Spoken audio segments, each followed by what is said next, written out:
Everybody's ready, we'll get started. You talking about first reading of the budget, that? Yeah, I've got it.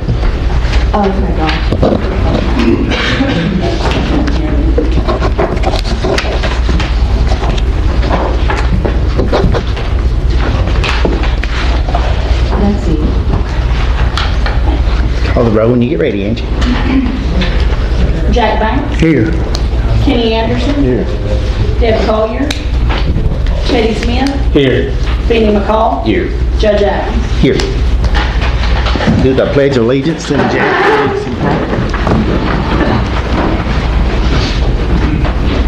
I pledge allegiance to the flag of the United States of America and to the republic for which it stands, one nation, under God, indivisible, with liberty and justice for all.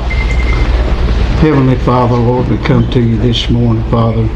We want to thank you for each and every blessing that we get in each day, Father. And Lord, we just want to ask you to bless this meeting. Bless us, Father, to make the right decisions to the better of our county. Lord, and we just ask you, Lord, to bless all of our employees. Some of them have dangerous jobs, Lord, and we just ask that you look out over them, take care of them, Father. And Lord, we'll be sure to give you praise and honor for all that we do. We ask this, Father, in Jesus' name we do pray. Amen.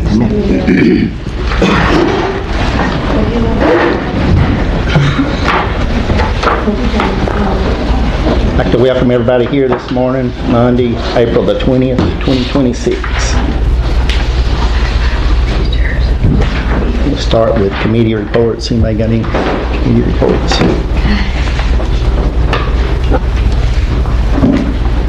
Item 2, approve the minutes of the previous meeting. Got any changes or additions to the minutes? Or a motion to approve? I make that motion. I'll second.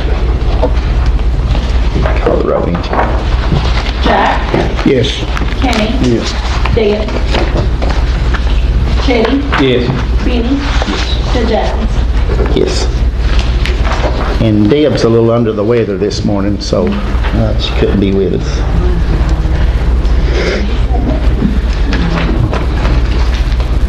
We'll go into new business. Item 1, approve the design for the Blackie Community Center. You want to speak a little bit about that?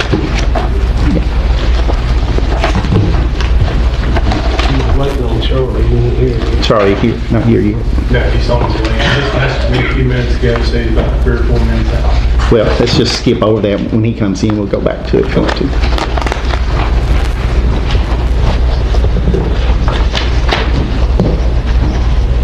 Item 2, update from ERC. Good morning. You have 4 different things for me. You've got the procurement package and then 2 status updates. One of them is for the 2022 buyout and the other one is for the 2025 buyout. We'll start with procurement. The first page is asbestos surveying. Lowest bid for the 2 properties are J&M monitoring at $800 each.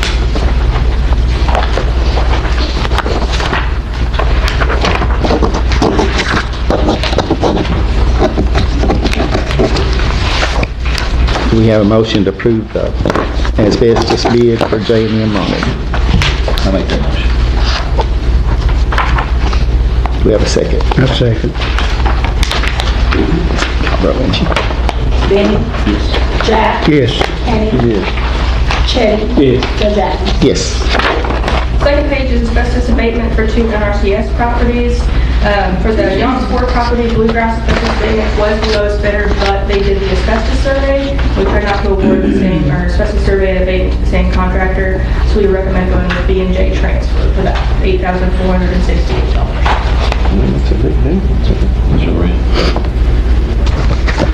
And then the Fulton Road property, lowest bid was Bluegrass asbestos abatement, $50.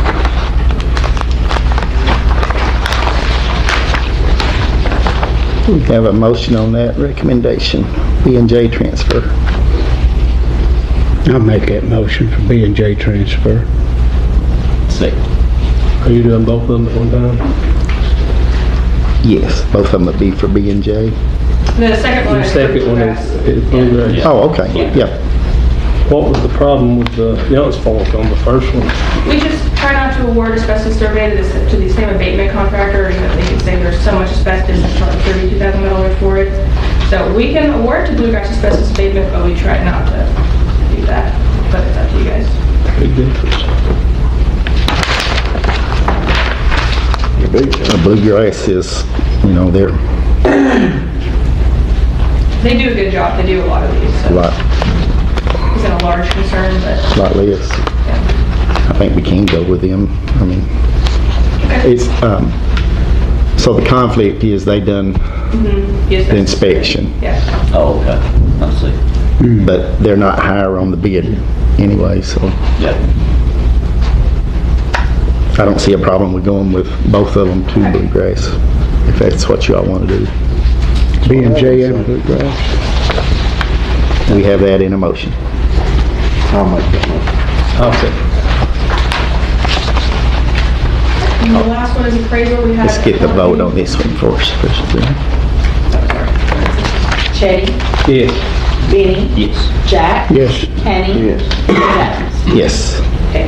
The last one is appraisal. We had one property that we've not been able to get a hold of for the last 3 years, but he finally reached out, so we're starting his from scratch. We did put out title services as well, but we didn't get any responses, so we just have appraisal, and then we'll put title services out again next month. So just the one bid from the Mountain Real Estate Company at $800 for his appraisal. We have a motion on Mountain Real Estate.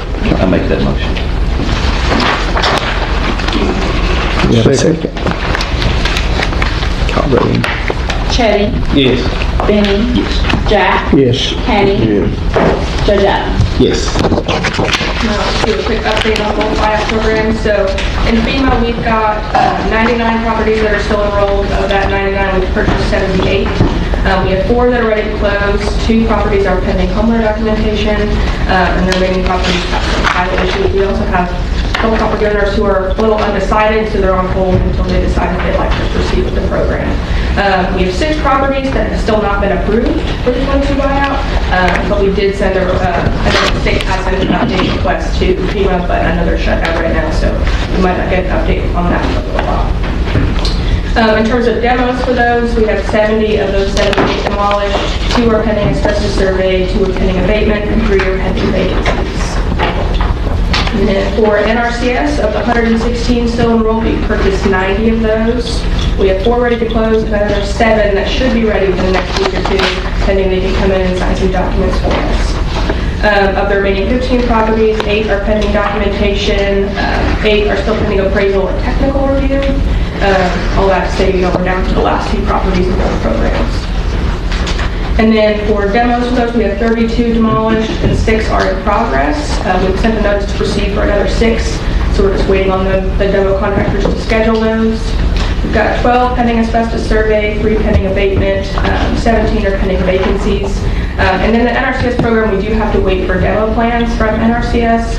Quite a few of those we were waiting on, but we did get a large batch a couple of weeks ago, so we'll have more demo out for bid next month. And then for the 25 buyout, we had the first 90 approved a couple months ago, and those are already underway. We've got title searches back. We started on appraisals and environmental reviews for quite a few of them. And then the second group, we signed the pre-award forms 2 weeks ago, so we should get the approval to start the last, I think it was 70 properties, hopefully this week. So that's looking good too. Any update or any questions on buyout as part of the fiscal administration? When are they coming to Blackie? The demo contractor said that he should be starting by the end of the week. He has till today to schedule a definite date, and then another 7 days to start demo for that, so probably the end of the week. Anything else? Okay. And then for the stream restoration project, we've met with all 3 of the engineering firms. They've each presented us a list of sites that we can utilize for the stream project. The next step is to do sort of a cost-benefit analysis on each of the sites. It's a small, relatively small grant, so we don't have enough money for all of the sites they presented, so we're going to pick and choose the ones that are the least money for the most benefit. So that'll be the next step for that. Any questions on that? That's it. Brandon? Thanks, Brandon. Thank you. Welcome, Brandon. Got an update on the road work done in the county. Today, as part of disaster-related projects, we have over 5 culvert replacements, over 1,100 road embankment repairs done, 30,000 linear feet of ditching done, and over 3 million in asphalt repairs done. And there's another round of asphalt, should be starting next week, depending on crew schedule. And we should lay down around $1.5 million more in asphalt this spring. First thing, I need the court to approve submitting a brick grant application. This is for additional stream restoration projects. These grants are for mitigation and upgrading infrastructure. Need to approve applying for the grant. And that's, we applied for a similar grant before on that, didn't we? Yep. We have a motion to apply for a brick grant on our stream restoration. I'll make the motion to apply. I'll second.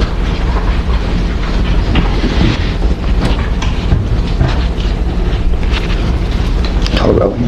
Kenny, Yes. Chetty, Yes. Benny, Yes. Jack, Yes. Judge Adams. Yes. And then I got some procurement to award for road work. Got project 707-394.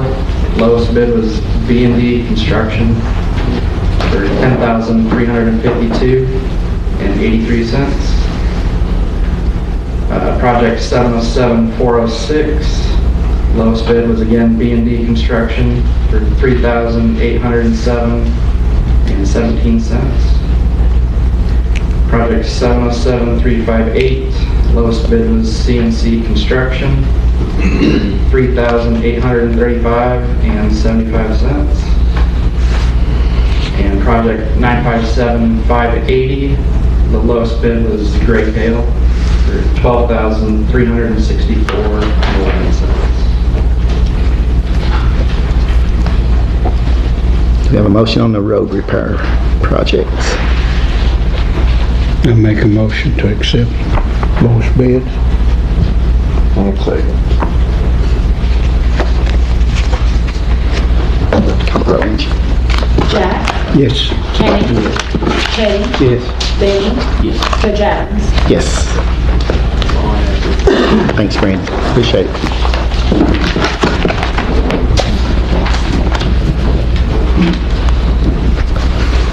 Sam, get here yet? Charlie. Move on to item 3, update from CRAD.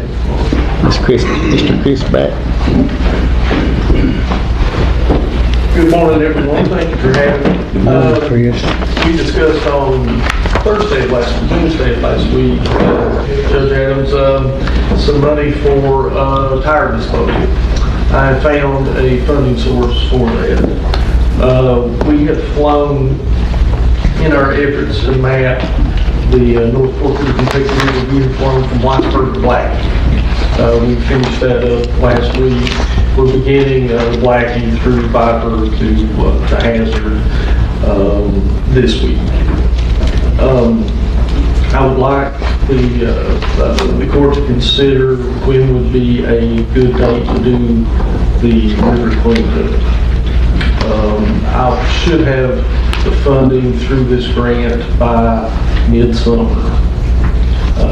We've put together a pretty good volunteer network, and I think we could, I know that you and I had discussed transporting those tires, so whenever it's good for the county to do so, we can get that on the schedule. I've been talking to USGS about putting some stream sensors on our tributaries and the North Fork. I've found a funding source for that as well, so I'm going to begin work on that this week. That is in addition to the EDA grant that I've applied for disaster sirens for all the municipalities in the Craig region. I have learned from the from the manufacturer of the stream sensors that they can be connected in directly with the sirens. So they can automatically let everybody know when the water has reached a certain creek. I've recently found some funding and begin an application to get weather radios for every senior in the region. We got a delivery of them the other day through a grant that we had applied for our seniors in Lee County. And I believe that can be inflated to include the entire region, and I'll have an update for you on that. Several other little projects that are going on, things that are starting to come together, but this river cleanup project is going to be big. We found in about a 300-yard section of the North Fork in Perry County, we counted 200 tires when we compiled the video in about 300 yards. So 1,000 feet, 200 tires. It's crazy. So we're going to begin work on that. I found the funding.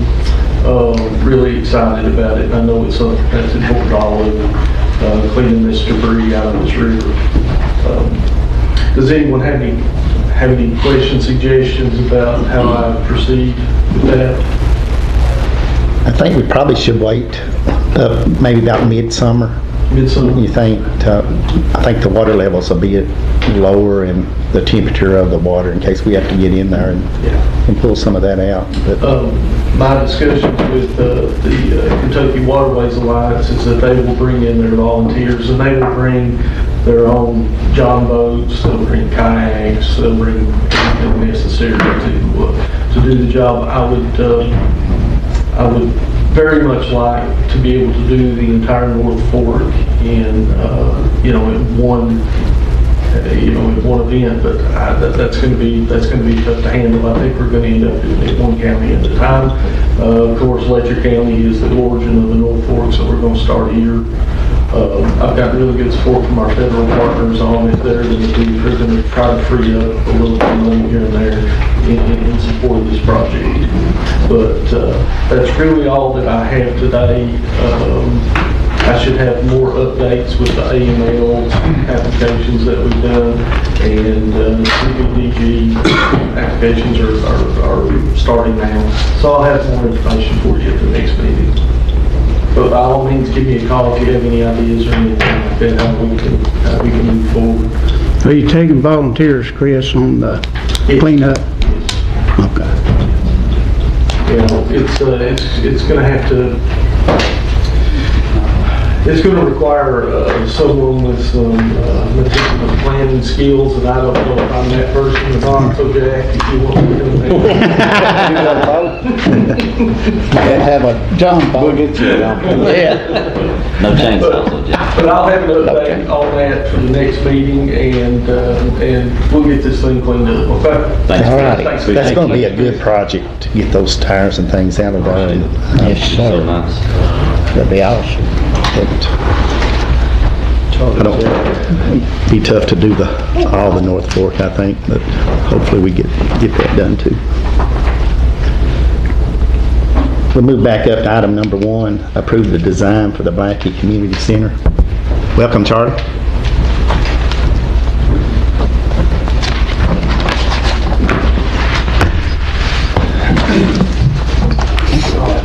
You guys should have a set of drawings. These are the final construction drawings for the Blackie Community Center. Hopefully everybody's happy with them. Is that it? What's this? It's got a big package. Oh, okay. Should have a whole packet of them there. Trace Creek received these from Summit last week. What we're going to be doing is we're currently working on putting a volume 1 front end spec together for this, get the bid packages put together. As soon as we get that done, we will be releasing them, putting them out to bid. They will be on a 21-day bid cycle. hopefully by that time, HPC will have approved the permit and we can roll right into construction once the bid comes back. That's pretty well where it stands at the moment on my side. I'm Charlie Robinson. I'm with Summit Architects and Engineers. We've been working with Trace Creek here the past 6 months or so, trying to move this project forward, and I'm excited to see it. I know you are probably more excited to see it moving forward. It's a challenge always working with FEMA, and I just want to thank the judge for being patient with us as we really push to work with them to get all the approvals that are needed. I've worked on a couple of projects. Really, this is the third project here in Letcher County that's flood related. Of the three, one is almost ready to open. The Fleming Neon Library. The other project is the Blacksea Library, which we're also trying to push forward, and hopefully we'll get started shortly after this project, and this is the third one. So I know it's been trying for the people of Blacksea to be patient, and we are really pushing hard to get it ready to go. As Zach said, we've got the drawings ready. They'll be reviewed by the building authority. Some work can start immediately, so any demo work can happen at any point really. And anything that's not covering up or changing some of the structural items we'll be able to move forward with. So even though some of the bidding packages won't quite be ready for another few weeks, work can start to happen there depending on Trace Creek's availability and direction. So that's kind of an overview of what it takes to get here. And again, it's a challenging road working with FEMA. And I'm sure you've heard lots of stories with other projects as well. The project itself, we're really pleased with the way it's come out, and you can see in the floor plan there, we're able to come back with a pretty decent community space, event space there that can work well for the Blacksea area there. We've got the kitchen and restroom areas upgraded, and then the stage will be connected to the building as part of this project. The stage is there currently, but we'll have access to the restrooms from the exterior after this. So we're getting kind of a new front. We'll be refurbishing the exterior sides. Inside will be all new finishes, flooring, walls, ceiling, lighting, up-to-date heating and cooling equipment as well. It'll be handicap accessible. We've got a ramp. We've widened the porch on the front so that you have a little bit more room there. And then they'll be adding on the rear, overlooking the river, a deck area as well. The idea is eventually some of the exterior will continue to be developed, and I think some park areas there will be added. And the goal is to try to make it usable as quickly as we can for the community, and to tap into some of the events that are annually held there. We will have an upgraded electrical panel on the exterior for areas for vendors to plug their stalls and things in there. Forget anything, Zach? I think that's a quick overview. We're open for any questions or any comments that you all want to make. The comment I would have is, it's been a long road to get here. And working with FEMA is sometimes a difficult road to what they'll allow and what we've got actually to work with, both funding and space. And Chetty and I, we've met with you guys numerous times and in the community, and I feel like we've got a top-notch project. Once it's finished, it's going to be something that the county and the citizens that use it, and especially the Blackie community. There, you know, it's going to be a super nice building once it's finished.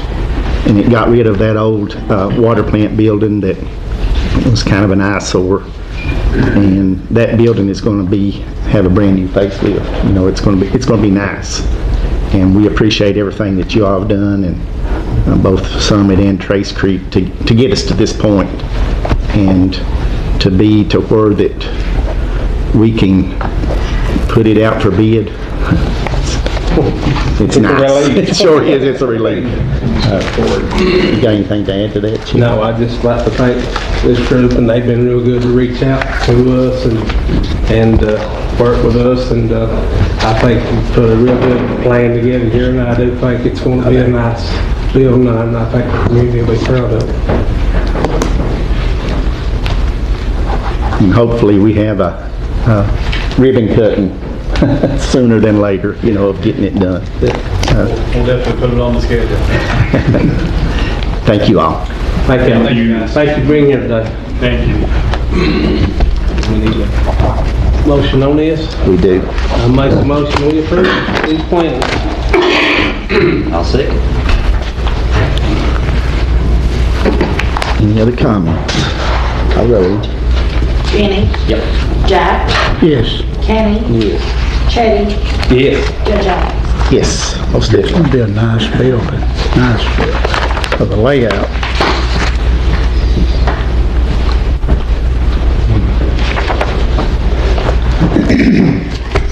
We'll move on to item 4, net recovery. Ms. Heather West, welcome. Hi, good morning. How's everyone? We're good. So I'm a net technician with Net Recovery, the net device, and I just wanted to come by this morning and give some updates on some things I think that have changed since the last time we presented here. I've been with Net Recovery for about a year now, and the changes that I've seen and the lives that I've seen change with this program is just amazing. Before working for Net, I worked at a facility that was being treated within to our clients for 4 years, and I got to see, you know, those clients come in and be very sick, and then within a couple of days of wearing this device, they were up, they were going to class, they were able to stabilize enough to function and start the healing process. Now, in the past year, the net device has made some changes as far as what we're capable of doing. I don't know if you all know about kratom and just how bad it is, and there's not many treatments for it. It acts on the opioid receptors just like any other opioid, and it's sold in your local gas stations. We have come out with a program that is able to combat that and help take away those withdrawal symptoms and also cut down on the cravings. We have also came out with an alcohol program for someone who is having post-acute withdrawals a week after their last use of alcohol. You know, that's that seizure window is 6 to 7 days. We make sure that they're seizure-free, of course. And we've also just been able to help more with more stimulants and other things like that. And people are able to also stay on their psychoactive medications that they're stabilized on. And we just changed that about 6 months ago. Before that, they had to come off of these meds and potentially be unstable in order to receive treatment. But we have had a lot of success with them staying on them and still being treated. I work within the jails, I work within the treatment facilities, and as someone who is in recovery myself with almost 7 years clean, I can say firsthand that this is an amazing tool that I've seen do a lot of good for people. And one thing that I hear repeatedly is, I've been to 10 or more treatment facilities, I've been on maintenance for 13 plus years, you know, and nothing against anybody that wants to be on medicated assisted treatment, but someone being on it for 13 years or more, that's not what this was intended for. And, you know, the net device is one of the rare treatments that's able to help take those cravings away, help take those withdrawal symptoms away, so that they're able to combat another addiction in itself. And so I think there's just amazing thing, and I have treated a lot of people that are coming off of methadone, coming off of Suboxone, that just kind of feel trapped on it. You know, they wanted to be on it for a year or two, but then in the longevity of it, they become addicted to that substance as well. You know, I love the work that we're doing, and people that are going into the rehabs that have been in it multiple times, going in and out, in and out, in and out, finally found a tool that has actually clicked and made it better for them. You know, we just did a study that within a 3-year time, 86% of our participants that have done net treatment have sustained from using alcohol or drugs in that 3-year period and have gone on to thrive. And so I just wanted to come and share that this morning. I really appreciate you all letting me do so. Does anyone have any questions or anything like that? So 86% have stayed Have stayed clean in that For 3 years. period. Yes, sir. for 3 straight years? Yes, sir. That's great. Yes. Yep. And I have Merle with me. I was actually going to reserve it all earlier this, but, everything's stated if anybody's got any questions. I just want to clarify a few things since our last meeting. There was some adverse publicity, I guess is the best way to say it, in Mount England. Listen, it was just, they were reporting, what was represented here. One thing was that we were under the impression that net recovery had over-invoiced, and GJ, I think, would verify this, that there was some ill-gotten reporting with that. $7,500 is what it was, but also on the other end, with net recovery, they had not fully invoiced what they had actually, what should have been charged to what you all had approved, which was $50,000. They've actually treated 10 people. One of those persons was referred to a facility in Georgetown by the Hub and was erroneously charged to Scott County, and that's been cleared up. So the invoicing issue, as far as I understand, I think DJ would verify this, that there's been 10 people treated, there's been invoicing for 10 people. And I would point out to you all as a group that net recovery did since Letcher County was the first county to agree to share opioid abatement funds with net recovery for these treatments, that they gave a special rate to Letcher County, $5,000. That's $5,500, and I think they're doing some, they're establishing this process in Miami, and I think, if I understood right, it's $8,000 is what they're charging for a treatment there. So, having said all of that, I will say at this point that DJ has been communicating with the Opioid Abatement Commission with a lady named Jessica Sines, who personally told me that she would ensure, and you should have a copy of the report that should be with the commission at this point. You should have a copy of that. Jessica Sines has a copy of that. She promised me she'd get with DJ and get that straightened out, get it with the system. Now, having said that, and I don't want to be contentious at all in this, you signed an agreement and an amendment to that agreement for $50,000 initially, $50,000 in addition to that, neither of which mentioned anything about reporting. And I know that that was instituted after those documents were executed by both parties. So, and what I wanted to say about that is I'm sure net recovery, I really am just a volunteer 10 an hour with net recovery. I'm sure they're more than welcome to sign any kind of memorandum of understanding that defines what those reporting requirements are. So basically what I wanted to do today is ask you to please consider to free up that extra $50,000 that you basically committed to, that would allow us to go ahead and start treating people again. We actually were scheduling an event on April the 10th, and due to the fact that, we had some uncertainty as to whether or not that can be billed for, we'd like to have that $50,000 freed up to where we can do one in May. And I hope you got a copy of Net Recovery's Letcher County report, and also a copy of a letter to the editor that has been sent to the Mountain Eagle by Joe Winston, who's the CEO of Net Recovery. I just wanted to share a few of those statistics and speak just a moment about the number of treatments that have been completed since October of 2024, and that original agreement was executed, I think, in July of 2024. It's 10 persons. The substances found, and listen, Net Recovery does a very extensive intake survey of these folks that initially involves a conversation between them and one of these persons, Heather, who was a technician, to find out their history and what they're on, and also they'll do a medical intake APRNs to ensure that there's no problems or issues with any of the medications that they are on and giving us treatment.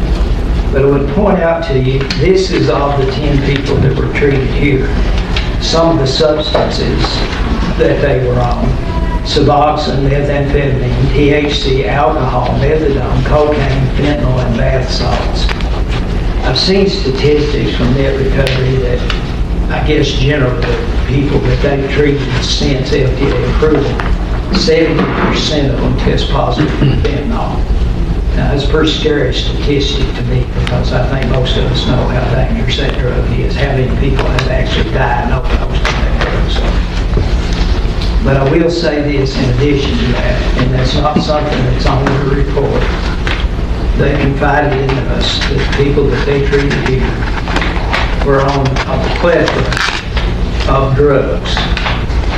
Many of these that you see are on Suboxone, methadone, were also on gabapentin. And some of them had 4 or 5 what they describe as psychotropic drugs. They saw that more here than anywhere else. And the gold standard, as I understand it, both for the Opioid Commission, for KCO that is advising you through their liaison through that commission, the gold standard is medically assisted treatment. This other statistic I found very interesting. The average number of years patients spent using medicated assisted treatment before being treated with a NET device is 13 years. Now, medically assisted treatment, as I understand it, is supposed to get people off opioids. And opioids realize that Suboxone and methadone are both opioids. A lot of people think and understand and been told that they're on Suboxone, that they're clean. Well, we're very contentious about that. We don't consider that to be clean.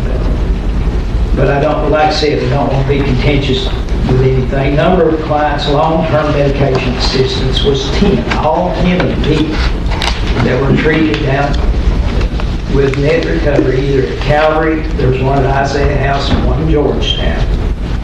All 10 of them were participating in a medically assisted treatment program. Withdrawal symptom reductions averaged 88.45% reduction in withdrawal severity. Average number of days per treatment was 1.3 days per treatment per client. And one of the reasons early on that Ted and I wanted to get this program here is we knew that there were people that were working every day that were in a medically assisted treatment program. We know that from testimony of people that we've treated and other people we've talked to, there's people working underground in the coal mines every day that are on some of these medications. The reason we wanted to do it here and within that time frame was to allow people to have a long weekend to where they could come and be treated and go back to work, as opposed to going somewhere and being treated and have to spend 30 days in rehab. So I also wanted to, like I said, you should have a copy of the letter that Joe Winston wrote to the Mountain Eagle. And I would say this, that this letter was written primarily in response to an article that Sam quoted in the Mountain Eagle that had, in addition to the negative part that Sam picked out, had some positive parts. It was an article that was prepared by the Kaiser Family Foundation. And I think that you would have included in your packet also the Opioid Abatement Advisory Commission report that showed those numbers. I would that 10 people had been treated. Like I said, all we wanted to do is ask you today if you would consider, based on what was provided and the conversations that we had. I know BJ had a sister that was very sick, subsequently passed away and was tied up for several days, and I can't say whether Jessica might have tried to get up with you or not, but she promised me that she would. So I think we've got that situation resolved, at least in my mind, or we can continue to work toward that. But we wouldn't, as I said, we would respectfully ask that you consider freeing those funds up to where we can do this treatment And personally, I feel like it's money that's well spent. Like we said before, there's different statistics as to how much it costs to put people back into the recovery, and maybe Heather can speak to that, the recidivism of the recovery cycle and Of people going on for treatment. Yeah, like I said, with the success rate as high as it is, a lot of them go in and they do the treatment and they go back to their jobs, because not everyone is able to step away for 30 days, 60 days, or 90 days to go inpatient treatment. You know, I have treated people in some very high places. I have treated prison guards. I've talked and had deep conversations with police officers. This epidemic is targeting everyone. It does not discriminate. And to have a tool like this, and like I said, it is a tool just that. It is not a fix. It is not a, one and done for everyone. There are many paths to recovery, but being able to have this tool accessible to people, I think is going to make things a lot better for a lot of people, and I'm seeing it firsthand. They can come in, treatment is anywhere from 3 to 10 days. They can do this, take away the withdrawal symptoms, ease them, help take away those cravings for their substance so that they can get back onto their life of taking care of their family, going back to their duties and responsibilities. I went through withdrawal for fentanyl, and he was talking about people tested positive for fentanyl. These are people that are not even fentanyl users sometimes that are testing positive for these substances. They're getting a hold of one thing and inevitably testing positive for another. There's all these adulterants that are in the drugs now, such as xylazine, metatomidine, all these other things that are being put in. And I don't know any other program except for the net device that is able to combat those as well. So I see people having a lot of success going on and getting jobs, going back to their lives and not having those cravings. And something I hear more often than not is, I've tried so many different paths, but this stuck. So this was the tool that they needed in their toolbox to ultimately get them success. So now, using the net device, 86% of the I've participants, sustained from addiction or alcohol for 3 years after receiving treatment. 86% of them, Yes, the sir. ones doing the net device. Yes, sir. And we've treated 10, is that correct? could you address, we asked Heather this, since FDA approval, do you have an estimate of the number of people that have been treated with the net device in this country? I would say upwards to almost 1,000, anywhere from 850 to 1,000 at least that we have. And I would say the majority of those have been here in Kentucky. They have, Just simply yes, because absolutely. of the relationship. Here in California, and as he had said, we've expanded to Miami, and we're trying new things down there. I wish I knew more about what was going on down there, but I'm here. So, but we are trying to expand out, and we're trying to help more people. How many of the 10 that we sent through on ours are doing well? I do not have the answer to that, unfortunately. We have not tracked other than just personally contacting people. I know of one person I think struggled, but I will tell you this, that person did stay overnight. They quit early, and we've had one individual that came out off of methadone that's doing fine. We've had at least 2 that I know of that have gone back to jobs that were on Suboxone, and I can't divulge names, but one of those persons has got their CDL license and is driving cross country now. The testimonies of everyone that we have contacted is that they're doing fine. So, one of those ladies finished up an MA degree at Southeast and now is employed at ARH and Hazard, who had been by her own admission in meth for 14 years. So we've seen some staggering results.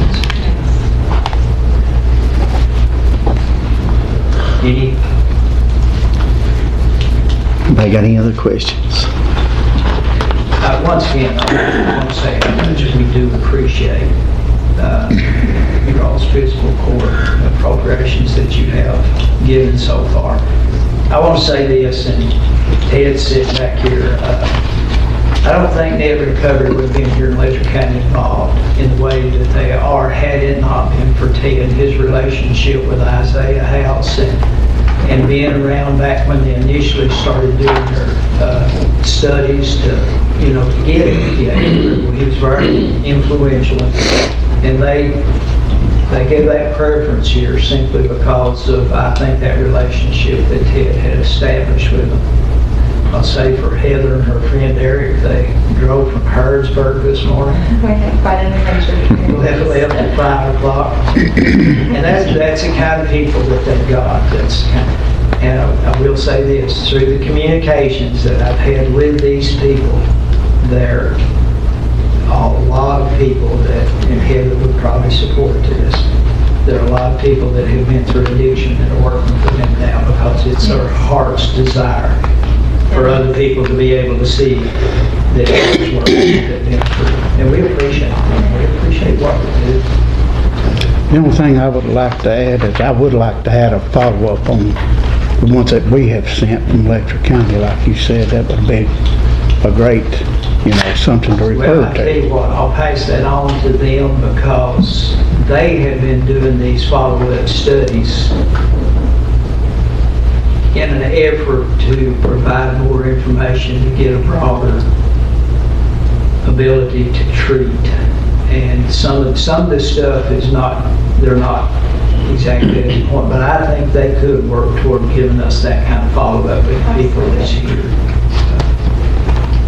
Like I said, Ted and our volunteers volunteer in a few other things, so we've not done maybe as intensive a follow-up as we should. But, I actually put a copy of your annual report for 2025. And the opioid abatement money, $776,000. And we've asked out of that for $100,000. And, it's been very successful, I think, what we've done. And if they weren't working, I'm sure those folks that have been treated would be more than happy to come in and sit down, maybe not, with Fiscal Court, but at least with the committee. So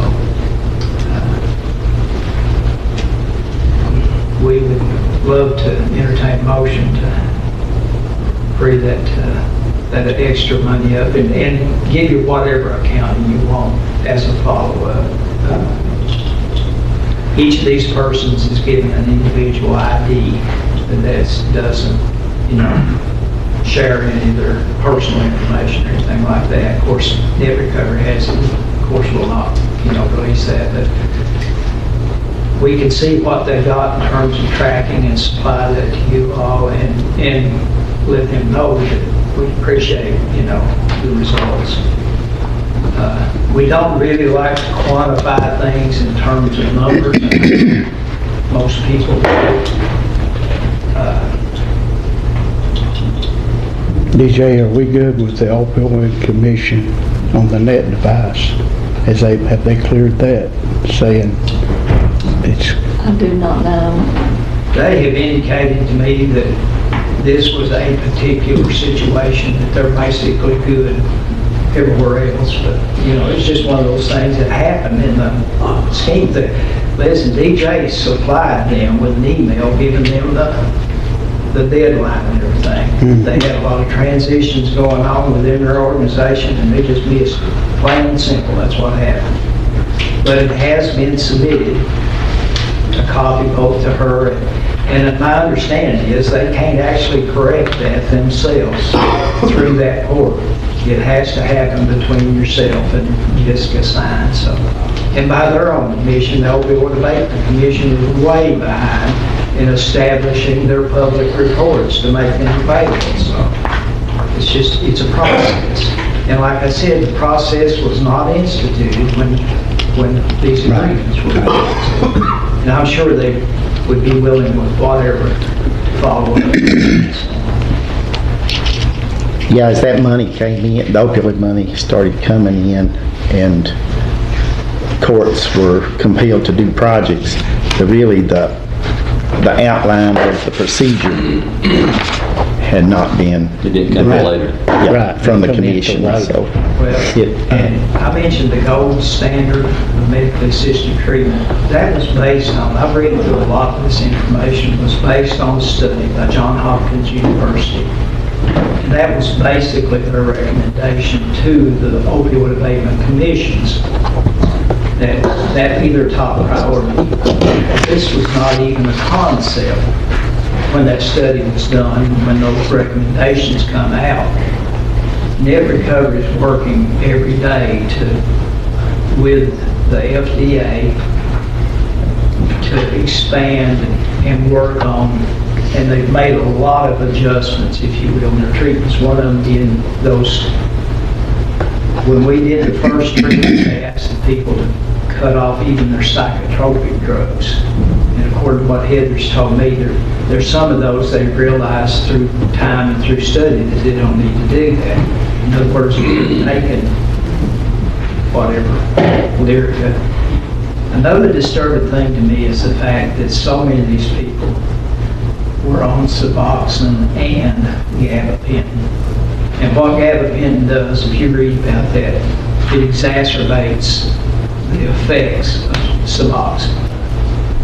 Makes it more potent, more addictive. It's obviously just being used because surely not everybody that's on Suboxone also has a need for neurotic or gabapentin. So I think that's probably everything I've got. Any other questions? I would just add that we have gotten recent guidance from people in Frankfurt, helped us put together an MOU for anybody requesting opioid abatement funds. It's almost like a checklist kind of thing, what do you intend to use the money for, blah, blah, blah. So that if they meet those requirements in that MOU and sign off on it, then we should be an allowable expenditure. You know what I mean? We're talking about not really having the guidelines. We kind of got them now. Yeah. So when people come, I want $10,000 to have drug race. You know what I mean? You can get that MOU, and you know what I mean? And so what, what part of this does that drug race apply to, opioid abatement? So it does finally give us some guardrails, best way to spend that money. Yeah. And like I said, I'm sure they'd be willing to, sign whatever. And I think that if there's any opportunity to get our folks completely off medication with a drug problem, I think that should be explored. That's just me saying. Yeah. Well, I point out too that there are 3 people that have sort of been hanging out there in limbo that have already communicated with Net Recovery and done that initial screening to know, what their issues are. And we would certainly want to, and they're willing to send a technician here to do that for those 3 people. If that goes up to 5 or 6, they want to send 2, but and it's hard for me to explain how technical it really is. The programs that they're using between the device and the computer programs that they use to evaluate each drug separately and their treatment protocol. Yeah, it's not just as simple as turning on a device and hooking it up to someone. Each treatment is unique to that person. Polysubstance use, which is more common now, people coming in testing positive for 3 or 4 different substances. When we look at their drug history, what substance were they on the longest? How much were they using daily? What ways were they using it? Especially if someone was an intravenous user of fentanyl and things like that. And even methadone and Suboxone can be abused that way. Those would be what we would focus on first. We have singular programs for just methadone, Suboxone, fentanyl, whatever it may be, and then the stimulants. Or we have combination programs to tackle both at the same time. And then we can add in, if they were having a problem with alcohol, we can put a post-super alcohol program as an add-on to those stimulant or methadone or Suboxone programs, so that we can try to help get them the ease of coming off all of these heavy substances, because more than ever, you're seeing people coming in that are just testing positive for everything. And like I said before, they're testing positive for fentanyl without ever knowingly using fentanyl in their life. They're using other substances, but it's being put into everything. And it makes people very sick, you know, and ultimately, the worst withdrawals that I've seen from my personal experience of dealing with my patients, the worst withdrawals I've seen are from methadone and Suboxone. They are. They're longer because of the way that it goes into the system and the half-life that it has on the person. And it is a very scary thing for people, which is why some of them get on it initially to get through the withdrawals of whatever opiates they were coming off of, and then 13 years later, they're still stuck on this substance because the withdrawal severity, Suboxone in itself can take upwards to a month or more to really kind of get through that withdrawal process. So it's a sad thing to see someone on those substances for such a long period of time when that's never what those substances were intended for, but it's what they're being used for today.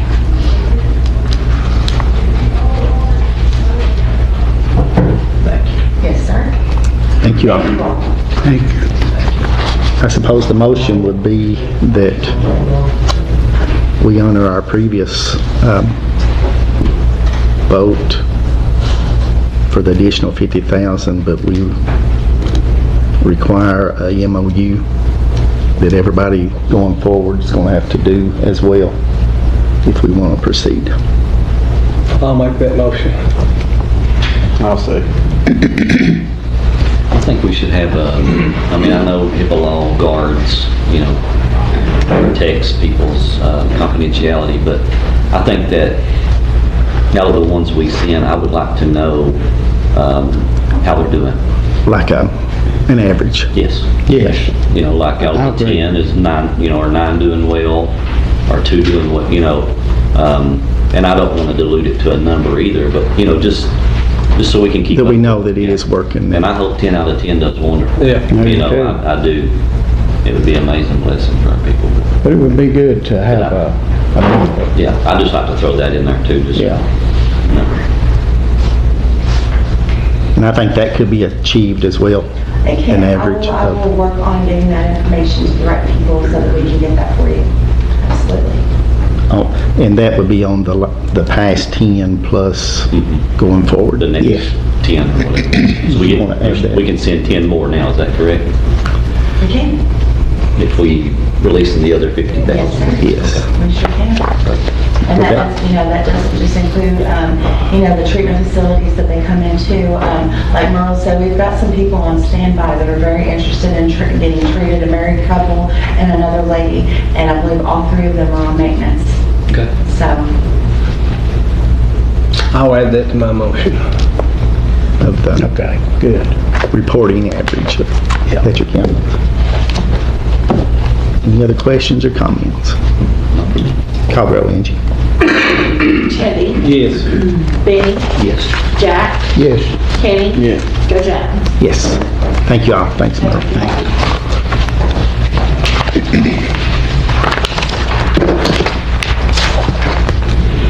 Move on to item 5, update from Rec Center, Seth Otterson. Seth.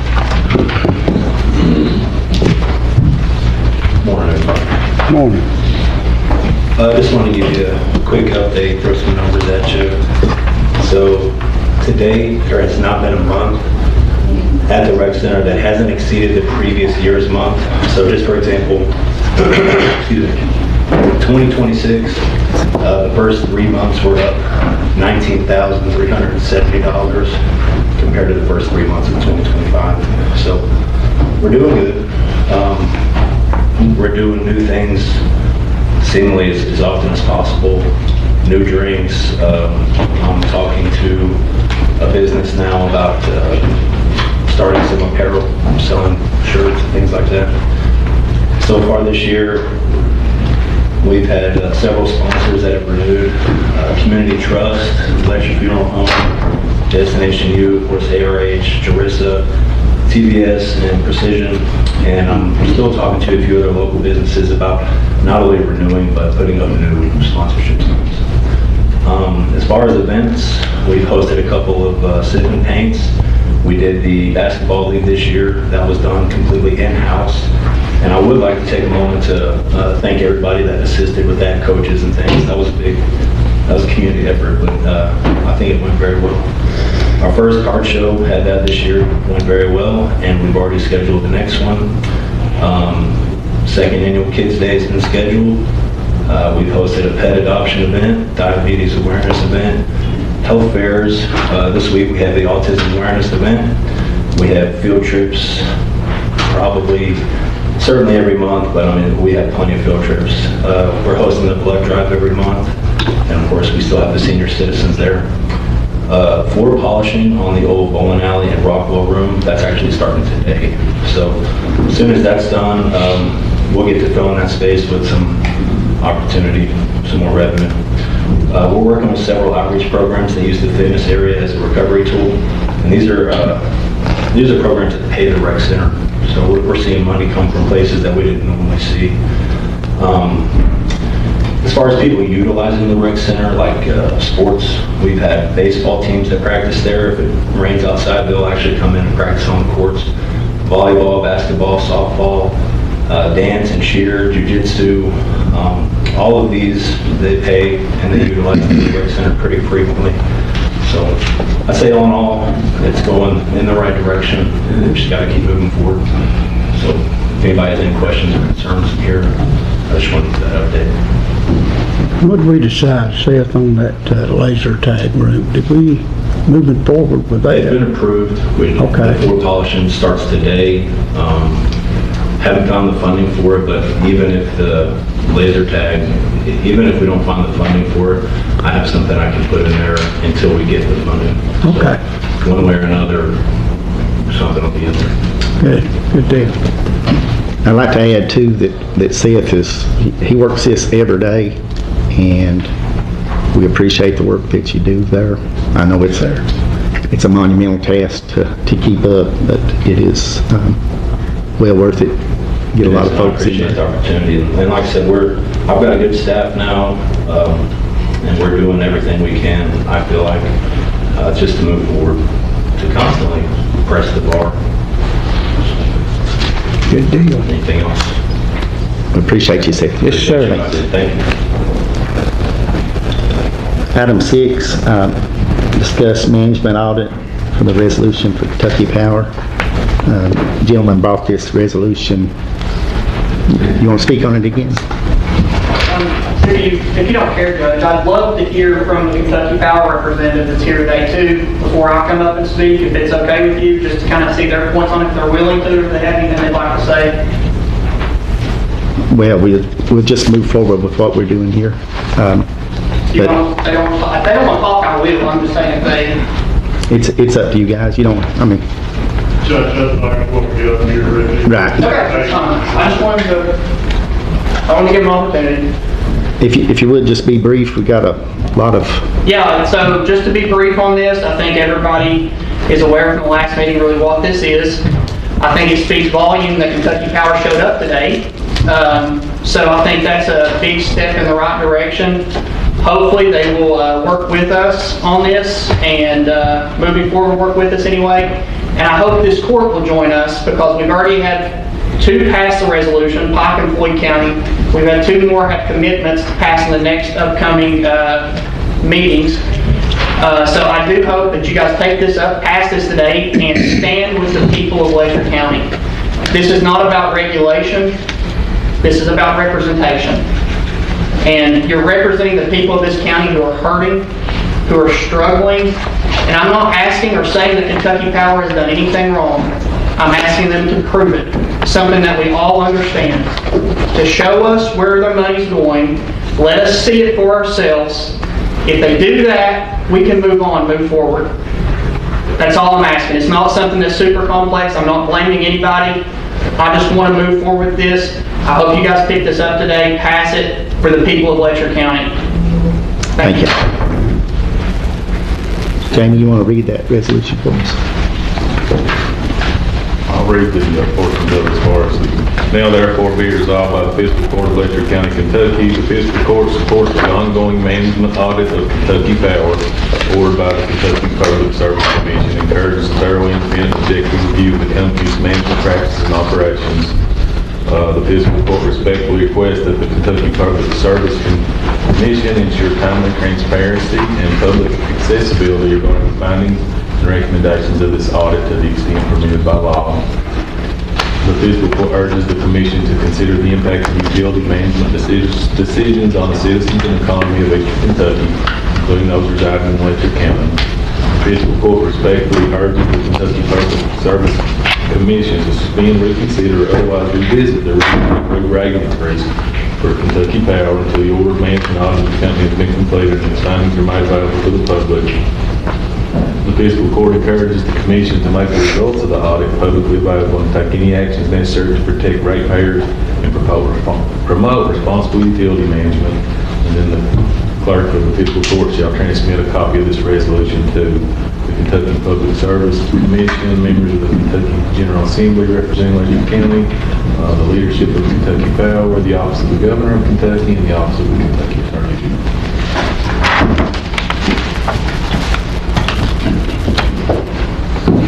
Any other comments by the court or motion to approve this resolution?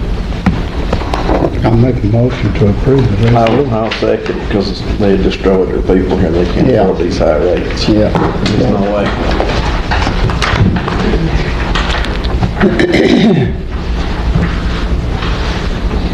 Call roll. Cheddy? Yes. Benny? Yes. Jack? Yes. Kenny? Yes. Judge Adams? Yes. Thank you all.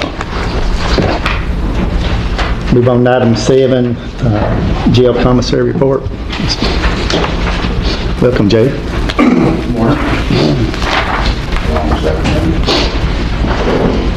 Start off with the balance of March 1st, 2026. It was $58,876.06, with the deposits of $16,506.09. Deposit of HB 556, which is the program, $212. That totals it out to be $16,718.09 deposit. Put that with $58,879.06, totals up to $75,597.15. Expenditures, $4,000 on the inventory, $4,904.54. Paid in the med tech, $1,248.75. Entertainment expense, $135.44.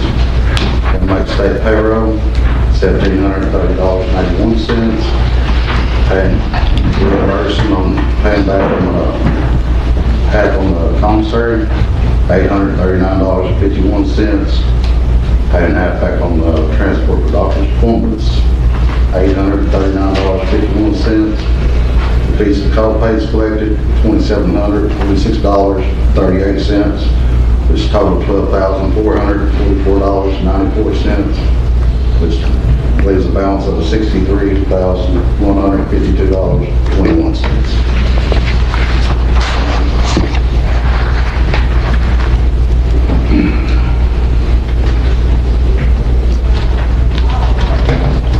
Anybody got any questions of the jailer? Anything else? We appreciate you. All right. Thank you. Thank you, Joe.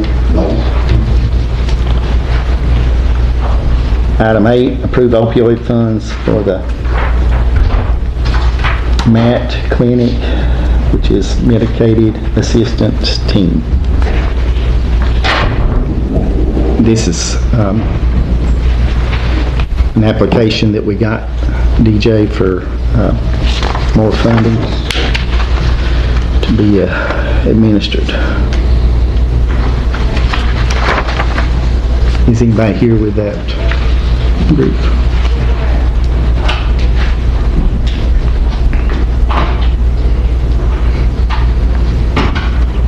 Is that something y'all want to move on without someone being here, or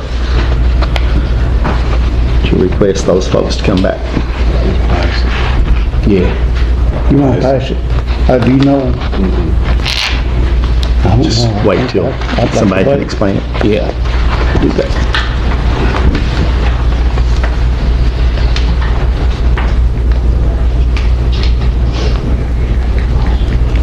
Okay, move on to item 9.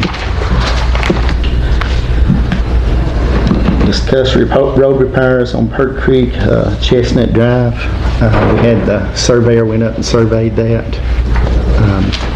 Both, mainly the entrance going into Chestnut Drive. There's no exact footage there of the county road. It's like most of our other roads. It's just been used over the years and was adopted into the road plan. It is part of our road system. The road foreman and I met with Mr. Adams there that lives on the right where the concrete blocks and stuff are. He has agreed to let us put a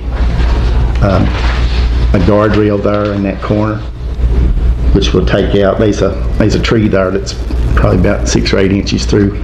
We'll remove that tree and put that curve into that road. So those concrete blocks and stuff will be gone. And it is tight going in there from Perk Creek. So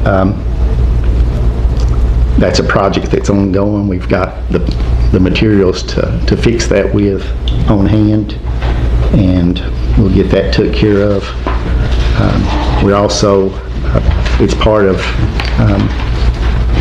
the FEMA work to be done, but it'll add some rock on the Perk Creek side next to the creek. And yeah, and as you're going up into Chestnut Drive, it'll add some rock back there to where that kind of washed out in the 25 flood. So it should make Chestnut Drive more accessible and able to get a trailer in there easier than it is now.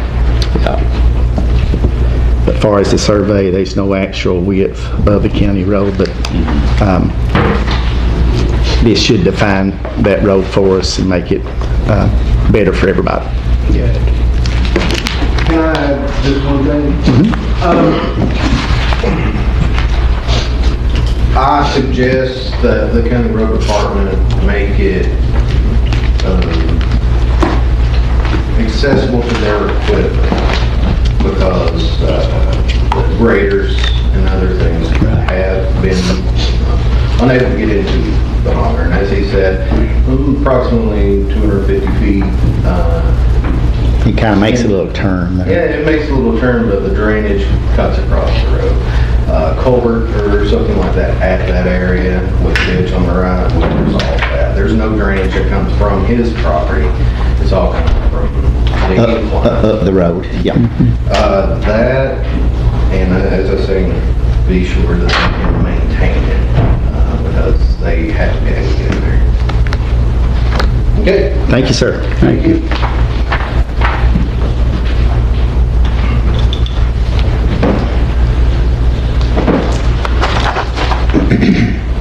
Deb wanted us to talk about the speed limit on Downhill Drive. She's not here today because she's sick, but I would say that we do a speed study of Downhill Drive. It's recently paved, and it's a pretty good addition to going over into, what is it, Sergeant Loop there. But I'll make a motion that we get this county surveyor to check that for speed limit. I'll second that.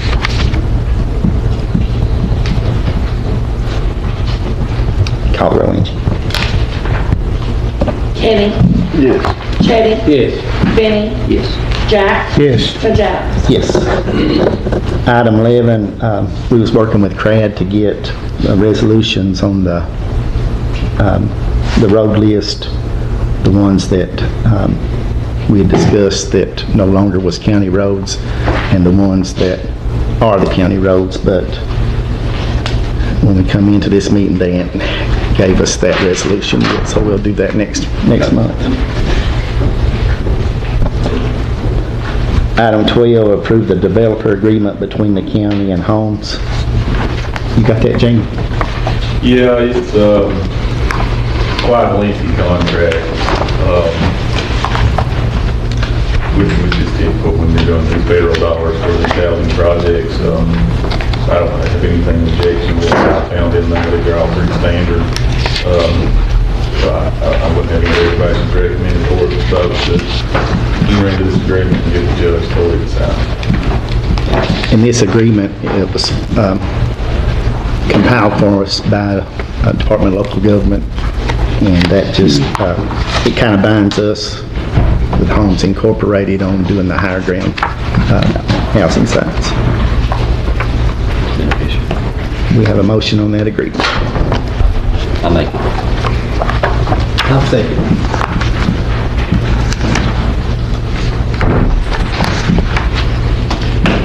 Call vote. Jack? Yes. Kenny? Yes. Chitty? Yes. Benny? Judge Adams? Yes.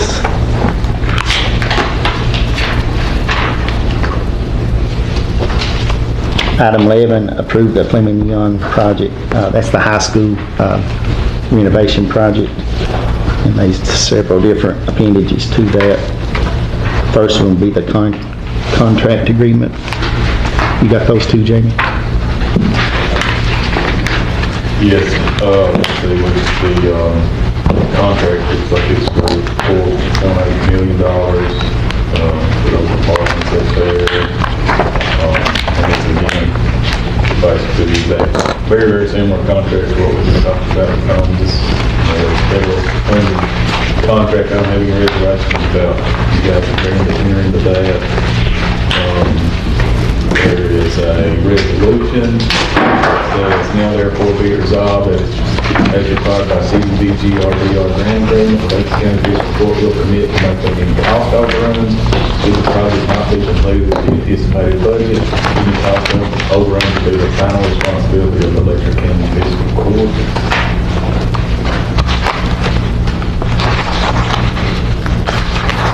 So we need a motion on that resolution.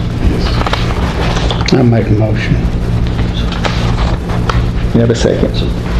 So we'll stand responsible for anything that goes over, if it goes over budget? Yes. That, if it looks like it's going over budget, we'll know that beforehand. That's just a legal way of them protecting their funds that we can't just quit. If it goes over budget, we can't just stop the project. We will prove that on the other higher ground sites too. Okay. We have a second.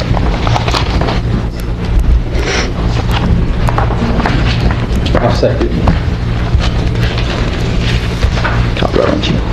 Benny? Yes. Jack? Yes. Kenny? Yes. Chitty? Yes. Judge Adams? Yes. Judge Adams? Yes. And there's also an order relating to increasing the annual budget by this amount. If I can read that, it is ordered the county that the annual budget for the fiscal year 25-26 is amended to increase receipts of the CDBG-DR fund by $4.8 million to include the anticipated revenue from the Department of Local Government Office of Federal Grants. Increase budget expenditures by account number at the time of project budget summary and the grant award agreement for project 22-DO36, multi-family housing construction, $5,572,757, admin $227,243. So that's the budget ordinance resolution. Yes. We have a motion on that.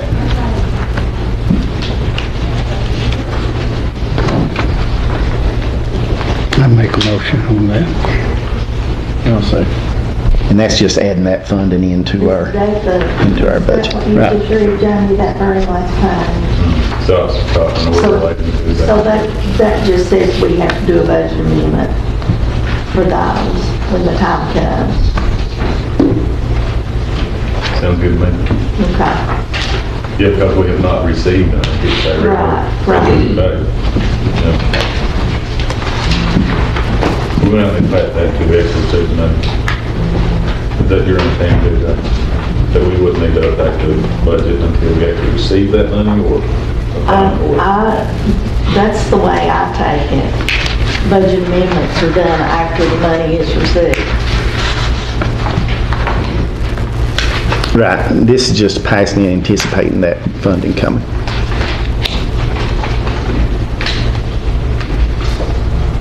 Do we call the roll on that? Angie? No, hold on. Chitty, Yes. Benny, Yes.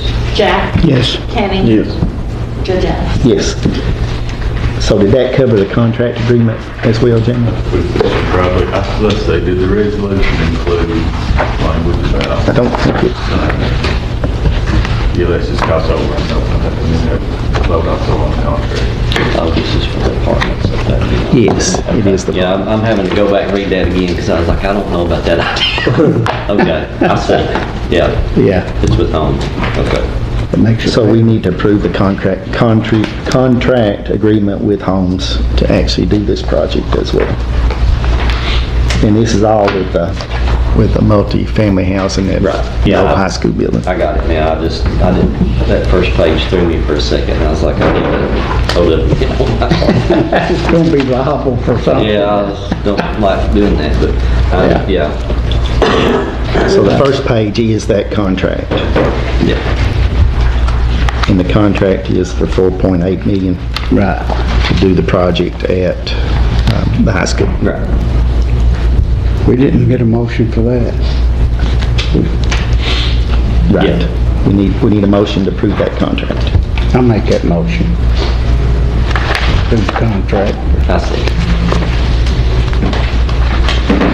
Call the roll, Angie. Chitty, Yes. Benny, Yes. Jack, Yes.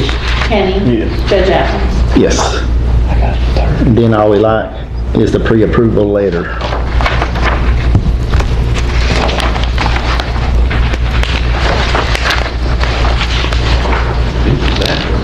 And that's a letter to you that says, please indicate your acceptance of these conditions by signing below.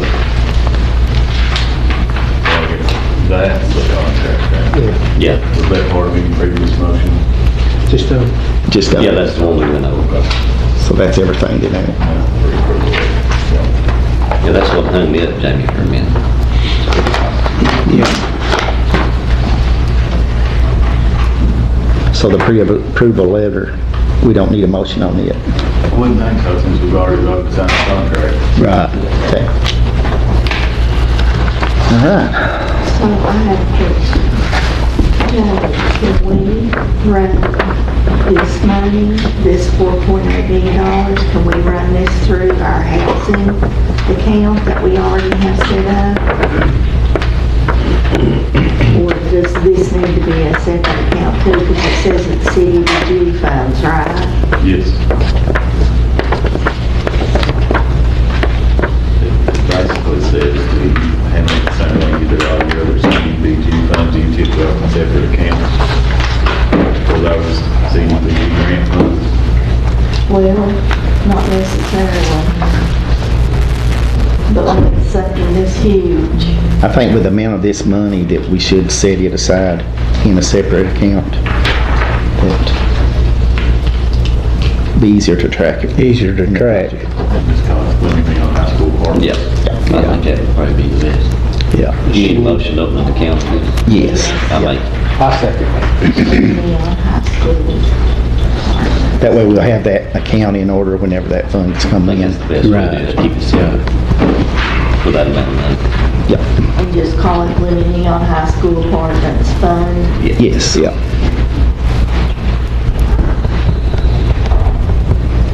Call the roll, Angie. Kenny, Yes. Chitty, Yes. Benny, Yes. Jack, Yes. Judge Adams. Yes. Item 14, signage honoring our veterans. You got that, Jamie? Whereas citizens of Letcher County have contributed their time in the United States military to defend our nation's freedom. Whereas Letcher County wishes to express our gratitude by honoring veterans, and whereas Letcher County wishes to take the appropriate action to have certain rights property management on our said veterans. Now therefore be resolved that all appropriate action be taken that the road at Pine Creek, County Road 1166, be named in honor of Billy V. Hall Sr., Sergeant, U.S. Army. I'll make the motion on that. I'll second. Call the roll when you're ready, Ginger. Jack, Yes. Kenny, Yes. Chitty, Yes. Benny. Yes. Judge Adams. Yes. Item 15 are new hires approval. Jonah Stidham. In the jail, Xavier Atkins. Parks, that'd be the parks, cutting the grass. Chase Gibson, sanitation. Nikita Adams, jail. Got a motion to approve. I'll make a motion to approve new hires. You got a second? I'll second it. Call the roll, Angie. Benny. Yes. Jack, Yes. Kenny. Yes. Chitty. Yes. Judge Adams. Yes. Item 16, first reading of fiscal year 26-27 budget. Ms. DJ. So, you all let me know if you've got any questions. I don't know if you've been through this year. It's comparable to last year. And I'm going to read starting on page 2, the summary of appropriations. For general fund, general government, $1,149,773. Protection of persons and property, $243,000. General health and sanitation, $1,127,314. Social services, $25,100. Debt service, $287,000. Capital projects, $100,000. Administration, $904,700 for a total in the general fund, $3,836,887. The road bridge fund, general government, $31,450. General health and sanitation, $1,200. Roads, $2,442,114. Debt service, $225,000. Administration, $579,300. The total in the road bridge fund would be $3,279,064. The jail fund for protection to persons and property, $819,200. Administration, $213,600. For a total in the jail fund, $1,032,800. The LGEA fund, general government, $83,725. Protection of persons and property, $175,700. General health and sanitation, $64,000. Social services, $5,000. Recreation and culture, $424,975. Roads, $2,000. Airports, $1,000. Debt service, $518,000.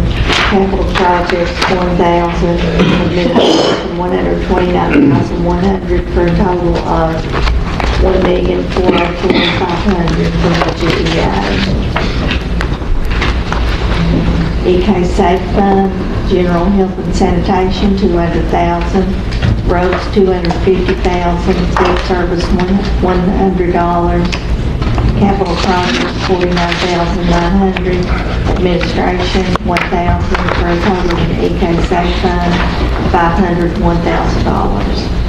Forestry protection to persons and property, $2,146 for a total in the forestry account of $2,146. The road fund, anybody want to say that for me? That's a tongue twister. Flood loan fund, general health and sanitation, $5,000. Administration, $500. For a total for the flood loan fund, $5,500. The Marlow water and wastewater capital projects, $4,000. Administration, $1,000. Total for the Marlow water, $5,000. Alcohol beverage control general government, $50,050. Administration, $1,000. Total for the alcohol beverage control, $51,050. Horse trail administration, $40,000, and that's also the total.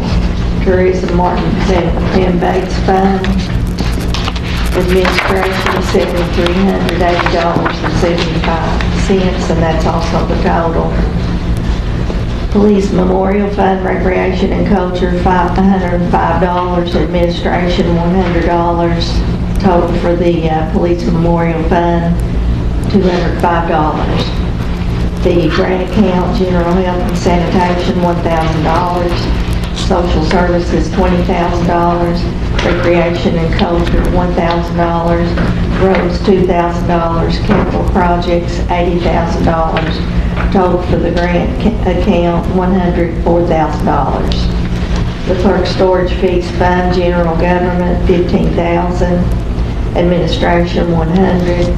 Total for the Clerk Fees account, $15,100. Disaster Relief account, administration, $12,230, and that's also the total.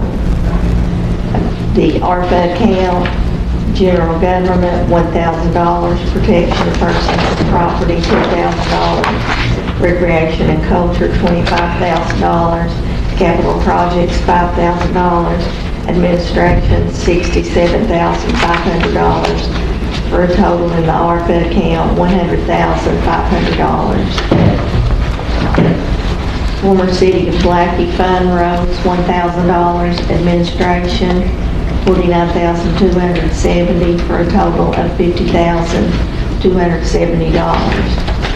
The Local Assistance and Travel Consistency Fund, administration, $100,300, and that's also the total. The National Opioid Settlement Fund, General Government, $200,000. Administration, $150,500. Total for the National Opioid Settlement Fund, $350,500. The 4663 HMGP Buyout Fund, General Government, is $10,000. General Health and Sanitation, $190,300. Administration, $5,400, for a total of $205,700. The total for receipts and total for appropriations is $11,104,132.75. So it is a balanced budget. Then we have, going back to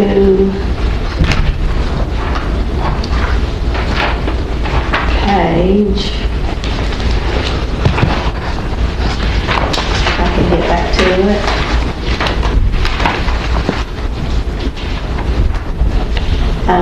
Page 50 is the road fund cost allocation worksheet.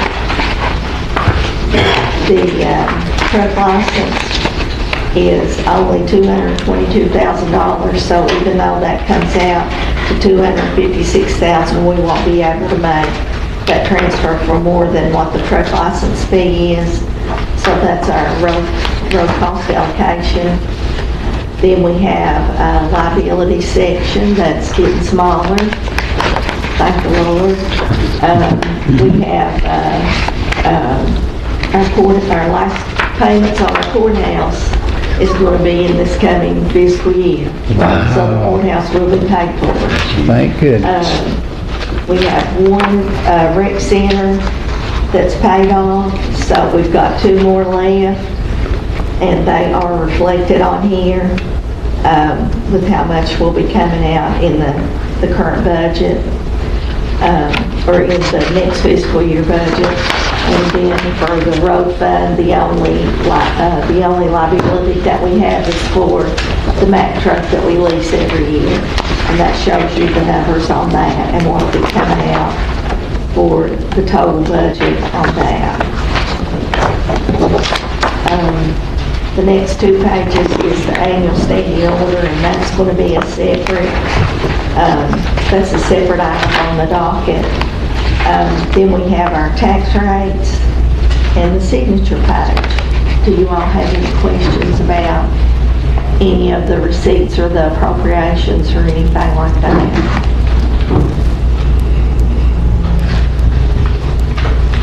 So we're paying 7.2% interest on the rec center, is that right? On one of the, on one of them. Wow. Yeah. Go back to, Courthouse is 2%. Rec Center. yeah, we got to refinance that in 2013 and got a lower rate on that. Is there any way to look at the rec center getting a lower rate? I mean, I know it's through LGA, but 7.2% or 7.27%. Yeah, here's the other one, 5.76%. We can certainly check them with KCO on that. I think we should. KCO might go up. You need a motion to do that? Well, not to just check with them, I don't think. Okay. I think you should. I can ask Lonnie Campbell about that. We can lower that interest rate, so that'll help. We need a motion on the first reading of the budget. 7.27%. I'll make a motion for the first reading of the 2027 budget. Second.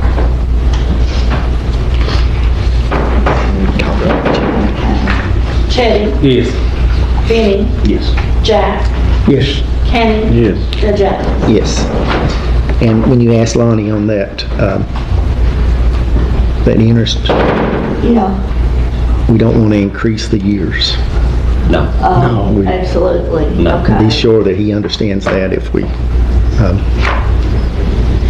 Actually, if you can cut the interest pretty good, you can the amount can decrease decrease, yeah. cut it back and pay it off a lot quicker. Yes. 30-year term on that. Right. We probably don't say No, I mean, Okay, we'll move on to item 17. Second reading and adoption of budget amendment number 2. This is an ordinance relating to fiscal year 25-26 annual budget and amendment thereof, whereas the Letcher County Fiscal Court has realized unbudgeted receipts from the following funds. Be it ordained by the Letcher County Fiscal Court of the Commonwealth of Kentucky that the budget for fiscal year 25-26 is amended to increase receipts in the general fund by excess fee share, $297,470.94.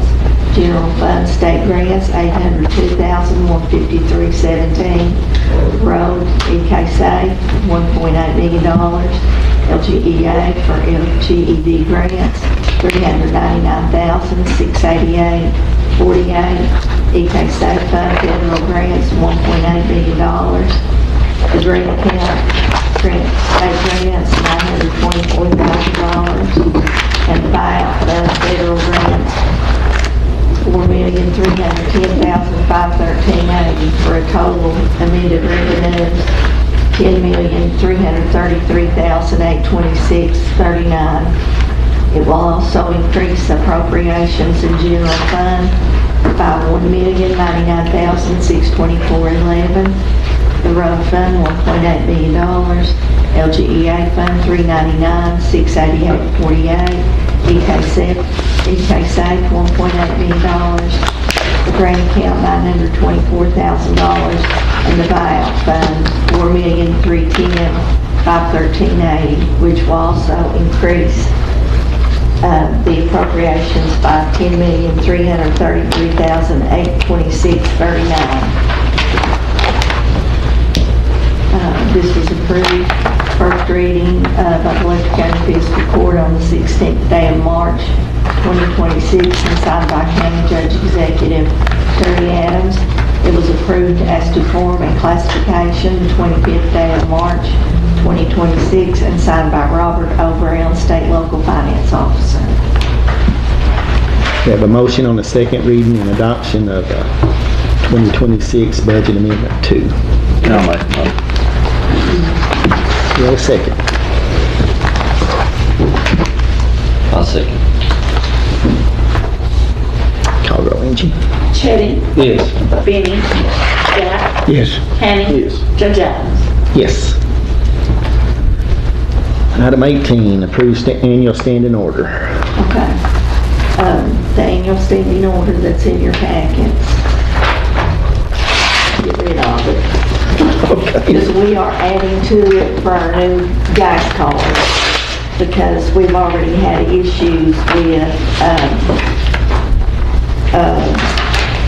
canceling our cards because they don't send the bills before the fiscal court, and sometimes it goes over the 30 days, so we want to be able to pay them when we get them.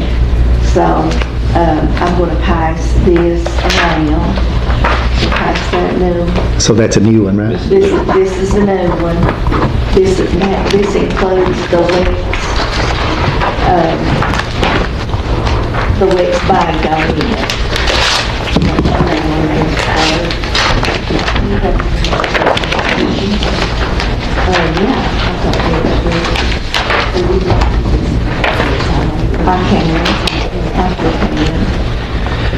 So this is the same annual standing order that you guys approved last year with the exception of on page 2 toward the bottom of our Wix bank for fuel only. They like to see, Department for Local Government likes to see things specified, so even though those line items are listed that we pay out of it, when we get audited, they'll see that it's fuel only that we pay to Wix Bank when we prepaid before you guys approved it. So, this is all the same with the addition of the Wix Bank payments.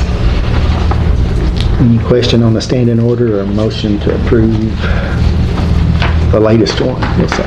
Make a motion to approve the latest standing order.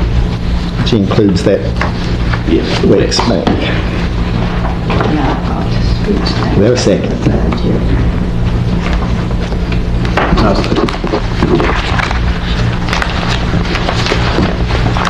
Call the roll when you're ready. Kenny? Yes. Chetty? Yes. Benny? Jack? Yes. Judge Adams? Yes. Item 19, approve elected officials' salaries for the next term. It's got the list of it there.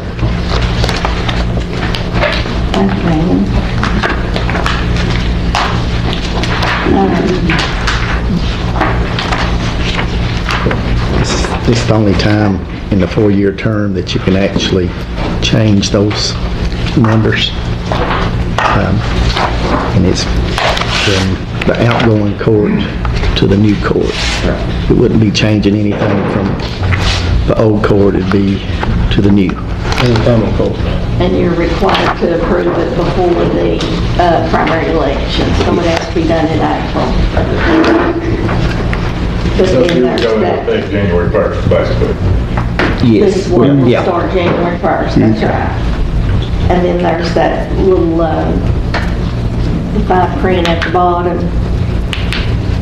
It doesn't keep the new magistrates from doing cost of living raise for these elected officials. That's allowed. But as far as the salaries starting January 1, this is what the salaries will be set to be, which is what everybody's making right now. Okay.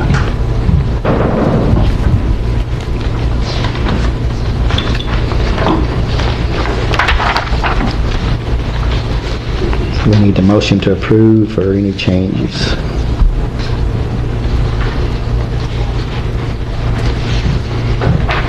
We do need a motion. I make that motion to approve the salaries. Elected officials. Do we have a second? So that approval is to keep them the way, Keep the way they are. yes, I agree with that. Okay. That's it. Call roll, Angie.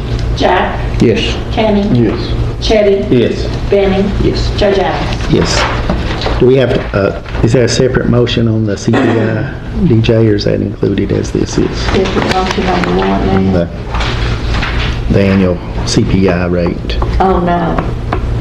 Is that No, it? you don't have to, I was just pointing out that that's in there. Oh, okay. They don't have to worry about that till there's a new court, you know. Okay. They can decide what they want to do. Okay. Item 20, Treasurer's Report. This is the Treasurer's Report for the month of March of 2026. General fund beginning balance, $575,000.08. Revenue received, $1,911,17.99.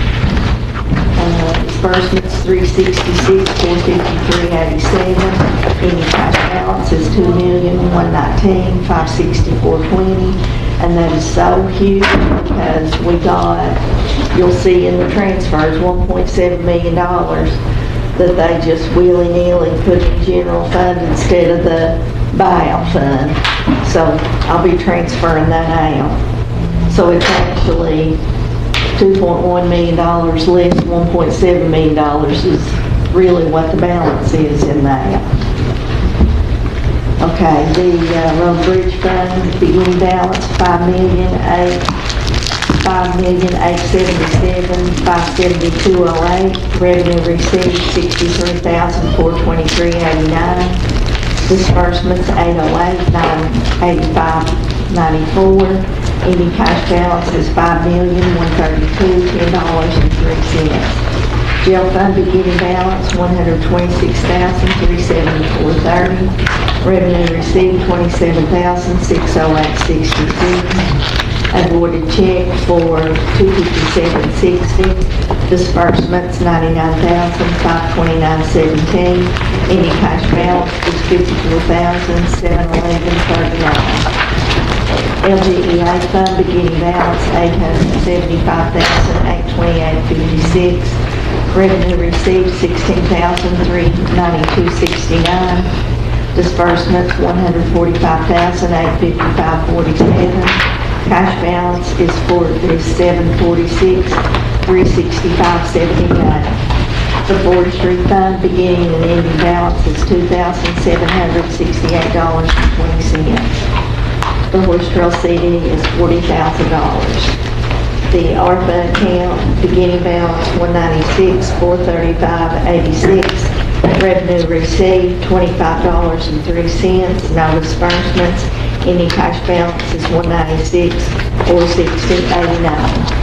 And remember that all has to be spent by December 31st this year. That's the deadline for that. The Police Memorial Fund beginning and ending balance is $105. The Tourism Martin Van Bates Fund beginning and ending balance is $7,380.75. Marlow Water and Wastewater Project Fund beginning balance and ending balance is $11.28. Flood Loan Fund beginning balance $23,035.05. Revenue received $4.89. No disbursements. Ending cash balance is $23,039.94. The county clerk storage fees beginning balance $13,243.09. Revenue received $1182.97. No disbursements. Ending cash balance is $14,426.06. The disaster relief fund beginning balance $12,244.38. Revenue received $2.60. No disbursements. Ending cash balance is $12,246.98. Former City of Blackie Fund beginning balance is $52,081.90. Revenue received $11.06. No disbursements. Any cash balance is $52,092.96. The EK Safe Fund beginning balance $3,486,826.66. Revenue received $444.21. No disbursements. Any cash balance is $3,487,270.87. The local assistance and travel consistency fund beginning balance is $100,372.14. Revenue received of $12.79. No disbursements. Any cash balance is $100,384.93. The National Opioid Fund beginning balance $562,571.72. Revenue received $71.04. No disbursements. Any cash balance is $562,643.56. The buyout fund beginning balance $464,595.15. Revenue received $1,850,000 and $922.69. Disbursements $1,515,653.17. Any cash balance is $799,864.67. The grant account beginning balance $5,079,000 to $11.56. Revenue received $46,084.38. Disbursements $299,000. Any cash balance is $4,826,295.94. The ABC account beginning balance $86,81.32. Revenue received $21,32.19. No disbursements. Any cash balance is $10,813.51. The housing account has had no action in it, so it is balance of zero. The next page is a recap of all your bank balances. And then you have sanitation, rec center, and tourism reports. Any question on the treasurer's report? Can I ask a question, or you wait till the end? No, go ahead. We're entering our dry season now, tax collection's over, and I'm finally getting us to where we can actually start controlling more stuff. On the alcohol money, what's the magic number we gotta get to before we start seeing some of that, as far as equipment and stuff? That, we can actually spend some of that now.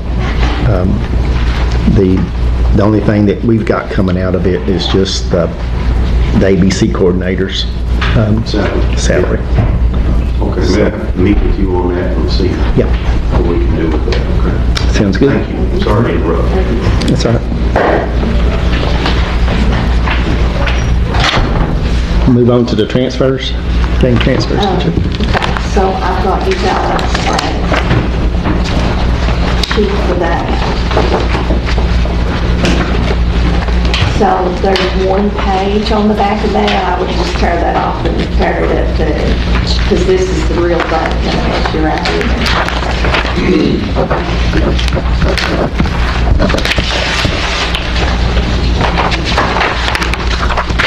Let's not do that. Let's get ready for all No, along. struck out when you saw this big packet. I was like, Just one sheet being. okay, It was looking good with just one, or zero, what? yeah. Yeah.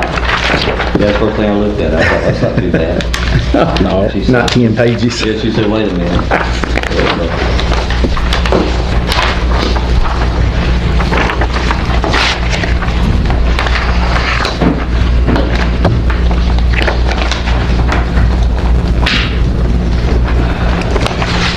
Jack just looks at that like, no. Yeah. Go ahead when you're Okay, ready. so the first one, transfer from general fund to the buyout fund, $1,710,401. And that's because they just willy-nilly put that in the wrong account again. So it's the electronic deposit, and it's for NRCS buyouts. So I'm just moving it to the proper place. That makes me nervous wreck too, when they do big amounts like that and just put it in the wrong place. I'd rather they call them mass first. But, you can't have everything you want, right? Okay, now, the next transfers is money that we're transferring out of EK-Save to the proper place where it goes. We've got transactions that has happened that we paid out of these funds, and we really could do it out of EK Safe funds. So we're going to put this money back in the fund that it goes to. Like, for example, number 2 is transfer from EK Safe to the grant fund. And I've just got a notation here, Blackie Community Center, how much it is for the building and how much it is for the contents. That is EK Safe money that was requested for the Blackie Community Center that we're going to move to the grant fund, and we're going to actually pay the expenses out of that grant fund to make it cleaner and it not come directly out of EK Safe. Okay, so the next one is transfer from EK Safe to the grant fund. This has already been paid for the road department garage building, K&N polishing, $14,822.62. Did I say the amount on the Blackie Community Center? I don't think I did. $515,451.25. And the next one is from EK Safe to the general fund. This has already been paid. McRoberts Community Center for Bobby Howard Heating, $8,227.74. And transfer from EK Safe to the road fund for various roads paving that has already happened, $561,392.29. A lot of times you don't actually know what to pay for that out of. And so we're just moving these in the proper places, and it'll be clean on audit. Yep. Need a motion on the transfers. I'll make the motion. I second. I think I've got one thing on the bills. Call the roll, Angie. Benny? Yes. Benny? Yes. Jack? Yes. Kenny? Yes. Chetty? Yes. Judge Adams? Yes. 22, submit bills for payment. We've got one bill that'll be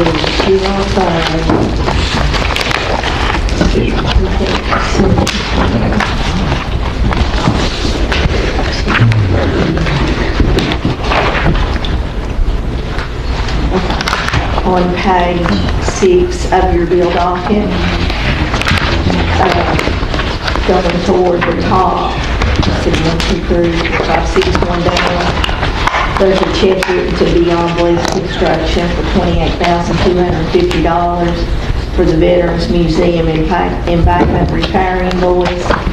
That can actually be paid out of EK Safe. Okay. So, just make a note that this check will actually be voided, and we'll write a new check out of EK Safe.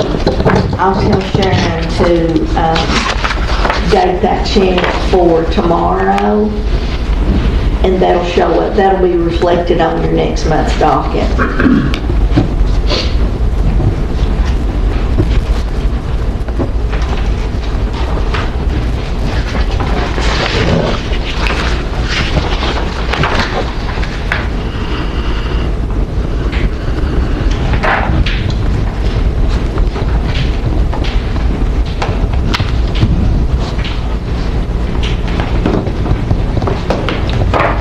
Any other questions on the cash just register disbursement?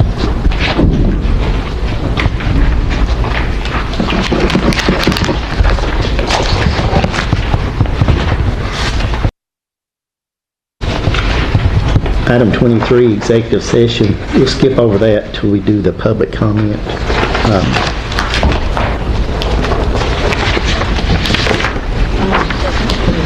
That way those folks won't have to wait. But run, join us. I thought we had missed him. I didn't see him. Be as brief as possible. I know y'all are tired, then hungry.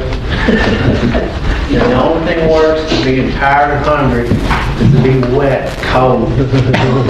That's right. I have shared with you our budget for this year coming up.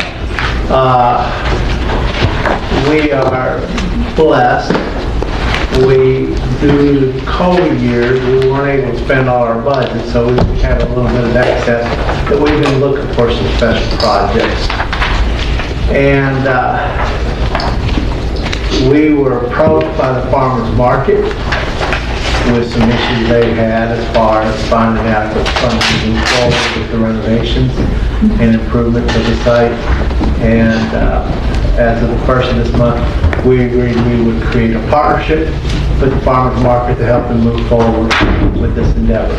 Good. So we're pleased to know that we're able to help our local landowners, farmers, producers, continue the great work they've done within the farmers market within the last several years. So that's kind of the newest thing on our table. We have just finished the giveaways of the giveaways. We started out with grass seed, pasture seed, trees, and to our great surprise, our garden seed disappeared in 4 hours. We've never seen that before. People are engaged with us. I can honestly say we have about 1,700 people on our Facebook page now, and they message me all the time. So we're really pleased to see that we're able to be part of the community and answer questions that folks have from time to time. But next year we're just going to throw a little more. I mean, it's just the nature of the beast. We're also excited that we increased the amount of our scholarships for college-going students that are going to either agriculture, conservation, or anything environmental, civil engineering, ag engineering, all that kind of fun stuff. We looked at the cost of education and we decided that in today's world, $1,700 wasn't much. So we doubled it. So now students are receiving scholarships. And we do those for 4 years. Oh, wow, that's great. So once we start with you, we stay with you, because too many times in family situations, they'll get a nice scholarship for the freshman year, and it's only a 1-year deal.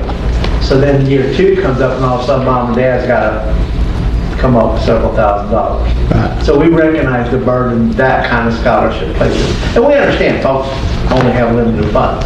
We're not down on anybody, but for a long time, because of my background in education, we've always looked to see how we can maintain that relationship so we can get those new people into the field and taking care of, our land, water, and air.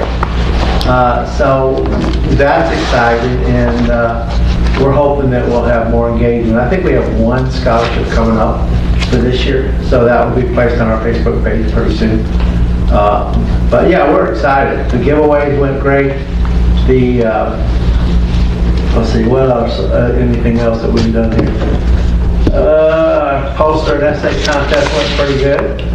But one area that we are blessed in the last couple of years is that CAPE money from the Department of Agriculture has been allocated to non-tobacco counties, and we've been able to do some cost shares with landowners.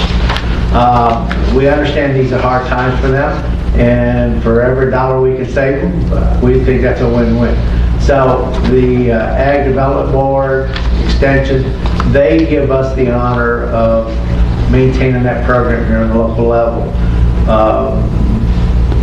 We need more actors and participants. We've got money that we didn't have anybody apply for this year. So we're going to work on that and see if we can improve that program as long as it's lasting, because you may or may not know, revenues from tobacco sales are kind of declining in Kentucky now.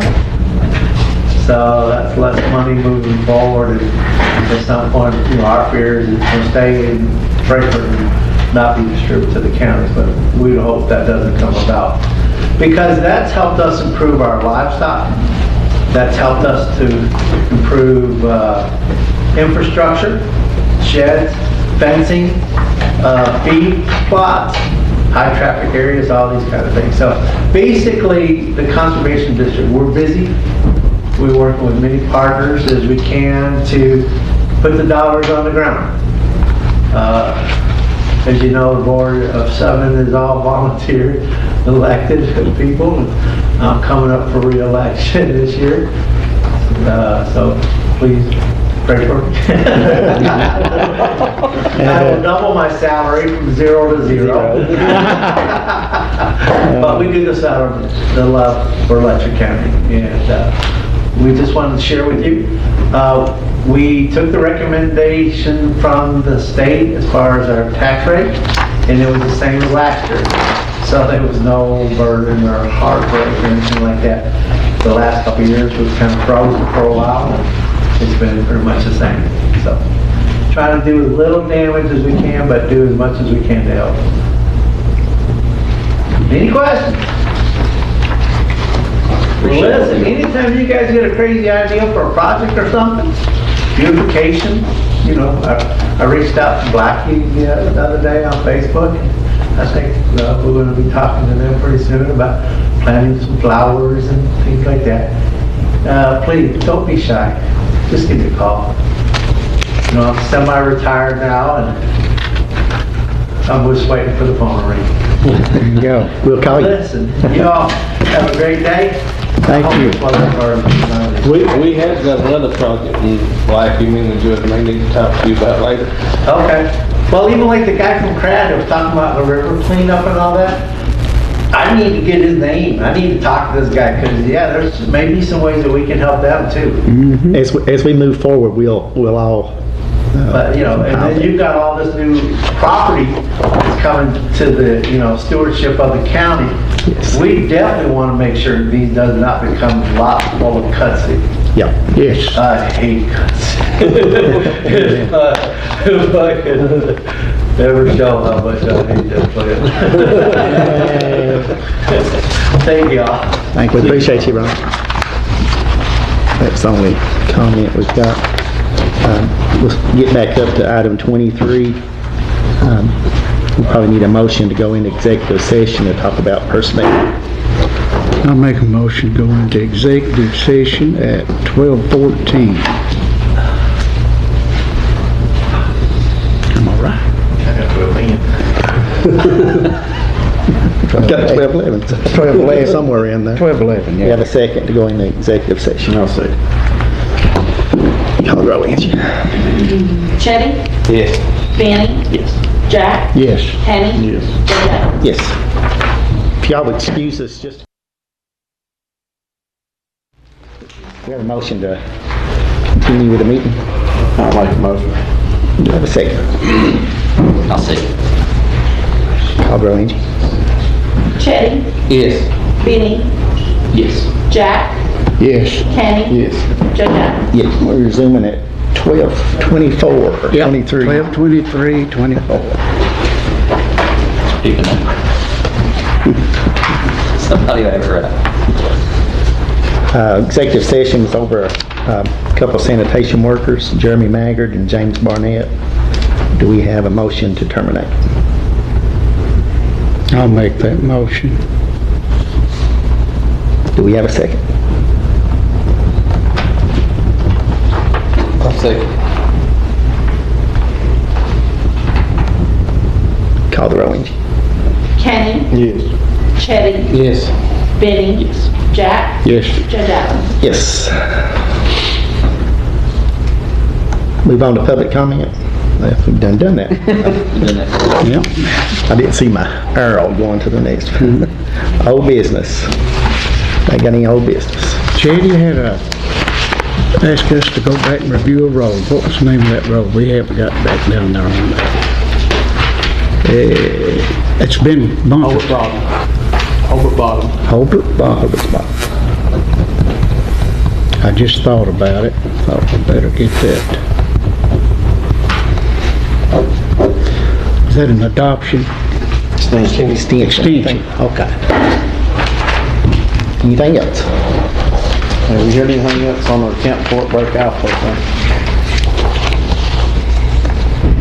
I have not. I wish we'd get that done before they blacktop it so they won't try to do it. I'll follow up with them today. Let me see. And the guardrails on your right road there at Donnie Morton's, they've been knocked off for quite some time. On the bridge.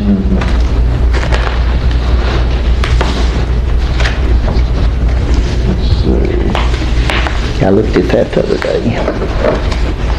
And I've been monitoring the radio system, and they having some trouble over the Kings Creek area getting out. They can check the carrier on that. There's over in this past week, and they was having bad radio trouble.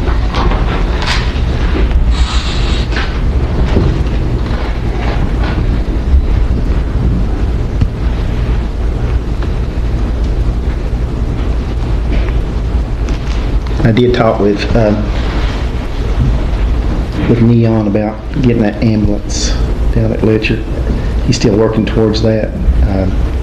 They have adjusted their pay on, I think, EMTs. So hopefully we get enough folks in there to staff that one. Anything else? A motion to commend the litter warden. He's done a great job again. Yeah, he is. I called him this past week on a deal, and he was right on top of it. He does. He's getting success too. Yeah, he's doing good. He is. Very nice to the people and giving them time to do the cleanup, and it's working out well. I'd like to thank Brian and Jeff. They went out and helped him with some roadside cleanups, and They have. some of them picked up too. The inmate program, they're working with the litter warden, and it's making our county a better place. So we still have free dumping till the end of the month, correct? Yes. Okay. They're open on Saturday as well. On Saturday, Transfer station, are they open till? I think it's 10. I thought it was 10 to 2, I believe, on Saturday as well.